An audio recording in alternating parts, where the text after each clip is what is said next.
आप देख रहे हैं सत्य हिंदी और मैं हूं आपके साथ कृति सिंह।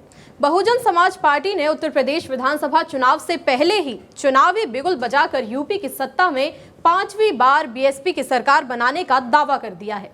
बीएसपी प्रमुख मायावती ने गुरुवार को कहा कि उनकी पार्टी अगले उत्तर प्रदेश विधानसभा चुनाव अकेले लड़ेगी और किसी भी गठबंधन का हिस्सा नहीं बनेगी। सबसे हैरानी की बात तो ये है कि मायावती ने सभा में यूपी की बीजेपी सरकार की तारीफ की और समाजवादी पार्टी, कांग्रेस सभी पर जमकर निशाना साधा। गुरुवार को उत्तर प्रदेश की राजधानी लखनऊ की सड़कों पर हर तरफ बीएसपी के नीले झंडे, पोस्टर और पार्टी समर्थकों का उमड़ता हुआ जनसैलाब दिखाई दिया। कांशीराम स्मारक स्थल पर 5 लाख लोगों के जुटने का दावा किया जा रहा है। मंच पर मायावती ने 1 घंटे से ज्यादा समय तक का भाषण दिया। बीएसपी के प्रमुख मायावती ने गुरुवार को विपक्षी राजनीतिक दलों पर आरोप लगाया कि उन्होंने यूपी में बीएसपी को सत्ता में लौटने से रोकने के लिए गुप्त गठबंधन बना लिया है।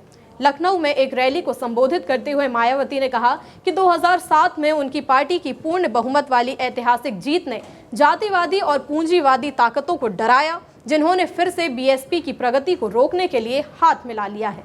मायावती ने कहा कि हर चुनाव में, चाहे वो विधानसभा हो या फिर लोकसभा, कांग्रेस, बीजेपी, एसपी और अन्य विरोधी पार्टियां गुप्त रूप से एकजुट हुईं और बीएसपी को रोकने के लिए अलग अलग चालें चली।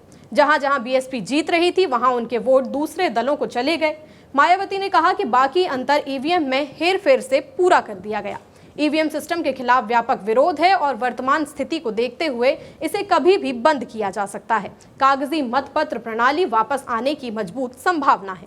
मायावती ने अपने समर्थकों से अपील की कि पार्टी की पकड़ मजबूत करें और हमेशा सतर्क और संगठित रहें। हमें आने वाले विधानसभा चुनावों के लिए तैयार रहना होगा, चाहे वो बिहार हो या अन्य राज्य। किसी विशेष पार्टी का नाम लिए बिना बीएसपी प्रमुख ने कहा कि विरोधी दल दलित वोटों को तोड़ने के लिए नए राजनीतिक संगठन बनाते रहे हैं। इसी के साथ मायावती ने योगी सरकार की तारीफ की और सपा पर निशाना साधा। वर्तमान राज्य सरकार की भी बहुत आभारी है और इसलिए आभारी है क्योंकि इस स्थल को देखने वाले लोगों के टिकटों का